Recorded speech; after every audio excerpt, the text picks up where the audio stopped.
نحمده ونصلي ونسلم على رسوله الكريم اما بعد فاعوذ بالله من الشیطان الرجیم بسم اللہ الرحمن الرحیم۔ آج کا ہمارا موضوع ہے روزہ اور قرآن کی شفاعت۔ روزہ اور قرآن کی آپس میں بہت ہی گہری مماثلت بھی ہے، وہ اس طرح کہ قرآن مجید فرقان حمید ماہ رمضان کے اندر نازل ہوا، جیسا کہ خود اللہ تبارک و تعالی نے ایک مکمل صورت نازل کر کے بھی بتا دیا کہ انا انزلناہ فی لیلۃ القدر وما ادراک ما لیلۃ القدر لیلۃ القدر خیر من الف شہر تنزل الملائکۃ والروح فیہا بإذن ربہم من کل امر سلام ہی حتی مطلع الفجر۔ اسی طرح روزے کا اور قرآن کا یوں بھی بڑا گہرا تعلق نظر آتا ہے کہ اس ماہ مقدس میں خاص طور پر تراویح کے اندر ہر مسجد میں قرآن سنانے کا اہتمام ہوتا ہے، اور ہر مسجد کے امام کی کوشش ہوتی ہے، پوری لگن ہوتی ہے، پورا شوق ہوتا ہے، جذبہ ہوتا ہے، ولولہ ہوتا ہے کہ وہ قرآن مقدس کی مکمل تلاوت تراویح میں کرے۔ اسی طرح رمضان المبارک اور قرآن مجید فرقان حمید کا آپس میں یوں بھی تعلق ہوتا ہے کہ آپ علیہ الصلوۃ والسلام کا فرمان عالی شان ہے کہ قیامت کے دن دو ایسی چیزیں کہ جن کا مقدمہ کرنا، جن کا دفاع کرنا، جن کی سفارش کرنا اللہ کے ہاں مقبول ہو جائے گی، وہ بھی روزہ اور قرآن ہے۔ تو آج انشاءاللہ ایک حدیث کے اندر کچھ تفصیل کے ساتھ ذکر کریں گے کہ روزہ اور قرآن کس طرح شفاعت کریں گے۔ تو چلتے ہیں اپنی حدیث کی طرف۔ آپ تمام احباب سے گزارش ہے کہ توجہ کے ساتھ ثواب کی نیت سے اور عمل کی نیت سے ان چیزوں کو سنا کریں اور دوستوں کے ساتھ ان چیزوں کو شیئر کیا کریں، کیونکہ دین کی بات آپ تک پہنچی تو دین کی بات آپ نے آگے پہنچانی کہ آپ پر ضروری ہے بحیثیت مسلمان ہونے۔ اعوذ باللہ من الشیطان الرجیم، بسم اللہ الرحمن الرحیم۔ عن عبد اللہ بن عمرو ان رسول اللہ صلی اللہ تعالی علیہ وسلم قال الصیام والقرآن یشفعان للعبد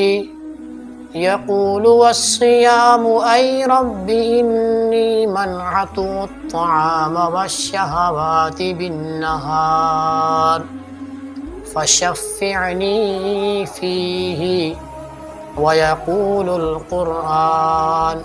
منعته اللوم بالليل فشفعني فيه، فيشفعان۔ صدق اللہ مولانا العظیم وصدق رسولہ النبی الکریم۔ یہ حدیث جس کے اندر روزے کا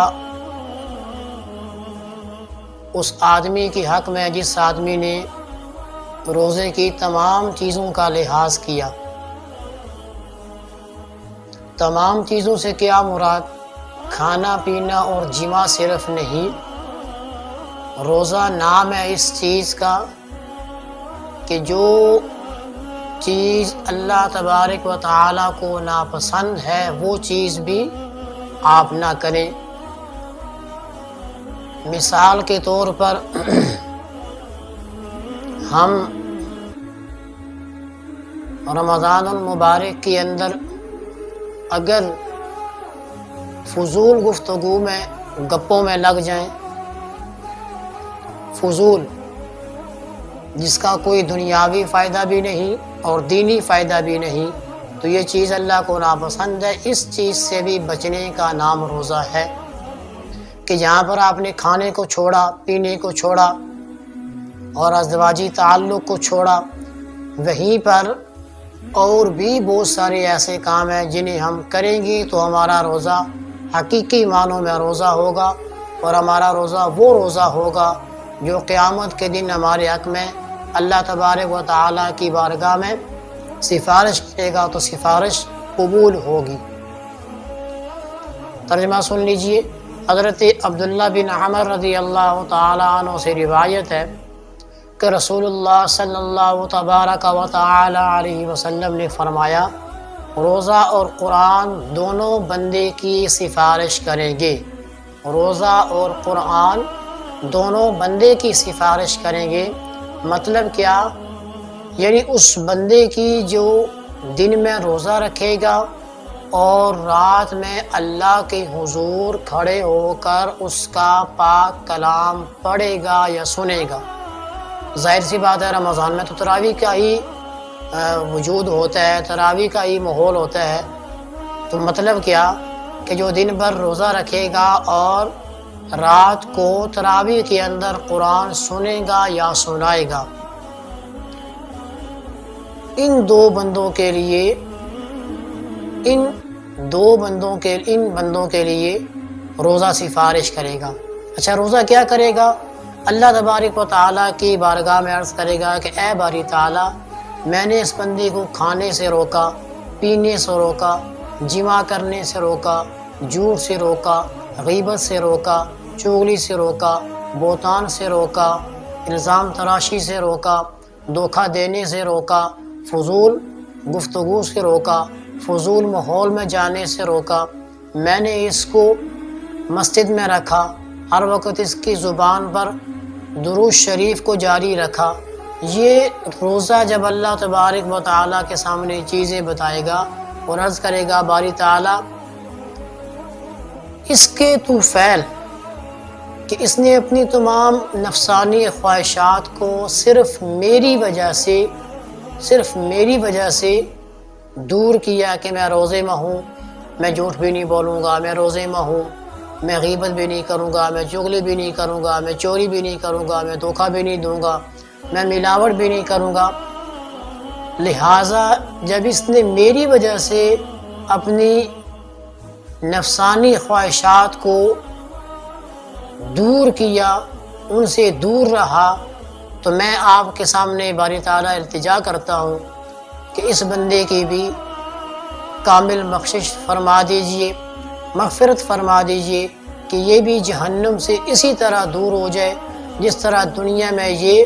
ان کاموں سے دور رہا جن کاموں پر آپ ناراض ہوتے ہیں۔ تو حدیث مبارکہ میں ہے کہ روزے کا یہ مطالبہ اللہ تبارک و تعالیٰ کی بارگاہ میں قبول ہو جائے گا، اور اس روزہ دار کی جس نے اس روزے کو حقیقی معنوں میں رکھا ہوگا، مغفرت کا اور بخشش کا پروانہ مل جائے گا۔ اسی طرح قرآن مجید فرقان حمید وہ بھی اللہ تبارک و تعالیٰ کی بارگاہ میں عرض کرے گا کہ باری تعالیٰ، میں نے اس کو رات سونے سے روکا، رات چوکو چراؤں پر کھڑے ہو کر فضول باتوں سے روکا، میں نے اس کو مسجد میں لایا، نماز کے بعد نماز تراویح میں کھڑا کیا، اور ایک کثیر ٹائم یہ کھڑا ہو کر قرآن سنتا رہا یا قرآن سناتا رہا۔ اے اللہ، اس کے تو فعل، اس کے قرآن سنانے کے تو فعل، اس کے قرآن سننے کے تو فعل، اس کی بخشش فرما دیجئے۔ تو اللہ تبارک و تعالی قرآن مجید فرقان حمید کا یہ مطالبہ اور یہ سفارش اس بندے کے حق میں قبول فرما لیں گے کہ جس بندے نے کما حق ہو قرآن مجید فرقان حمید کا حق ادا کرنے کی کوشش کی۔ تو دیکھیں ناظرین گرامی، رمضان المبارک کا مہینہ جہاں پر نیکیوں میں کئی گنا اضافہ ہو جانا، اللہ کی رحمتوں کا اس قدر زمین پر اترنا، اس سے یہ چیز ہمیں ملتی ہے کہ ہم زیادہ سے زیادہ قرآن مجید فرقان حمید کی تلاوت کریں اور اپنے روزوں کو اچھے انداز میں گزارنے کی کوشش کریں۔ بلا وجہ کوئی بہانہ بنا لینا، بلا وجہ کوئی عذر نکال لینا، ہلکی سی بیماری آ گئی روزہ توڑ دیا، ہلکا سا کام آ گیا روزہ توڑ دیا، دیکھیں یہ چیزیں بہت بڑی نقصان دہ ہے، بہت بڑا نقصان ہے۔ ایک ہی تو مہینہ ہوتا ہے جس میں اللہ کی رحمت اس قدر زمین والوں پر اترتی ہے کہ باقی 11 مہینے اس طرح کی رحمت زمین والوں پر نہیں آتی۔ تو کوشش کریں روزے کو حقیقی معنوں میں رکھیں، فضولیات، جھوٹ، غیبت، ان چیزوں سے بچیں اور دن بھر قرآن مجید کی تلاوت کریں، مساجد میں زیادہ سے زیادہ وقت گزاریں، اور بالخصوص ابھی ماہ مقدس کا آخری عشرہ بالکل قریب ہے، بالکل قریب ہے۔ اس عشرے میں بخشش کا پروانہ ملے گا، اللہ تعالی ہم سب کی بخشش فرمائے، اللہ تبارک و تعالی ہم سب کی مشکلیں آسان فرمائے، اور اس ماہ مقدس کے طفیل اللہ تبارک و تعالی ہمیں اس بیماری سے بچائے، اس بیماری سے بچائے کہ جو بیماری نظر بھی نہیں آتی، یعنی اتنی باریک اتنی چھوٹی بیماری جو نظر بھی نہیں آتی، اس بیماری نے پوری دنیا کو ہلا کر رکھ دیا۔ یہ بیماری نہیں ہے، یہ اللہ کی ناراضگی کا ایک سبب ہے۔ اللہ کی ناراضگی اس چیز سے نظر آ رہی ہے کہ جب سے ہم نے مساجد کا رخ چھوڑا، دین کی طرف ہم نے جانا چھوڑ دیا، دین والوں کے پاس جانا چھوڑ دیا، تو تب سے یہ مسائل پیدا ہوئے۔ تو اللہ تبارک و تعالیٰ سے دعا ہے کہ اللہ تعالیٰ جو کچھ کہا سنا عمل کرنے کی توفیق عطا فرمائے۔ وآخر دعوانا ان الحمد للہ رب العالمین۔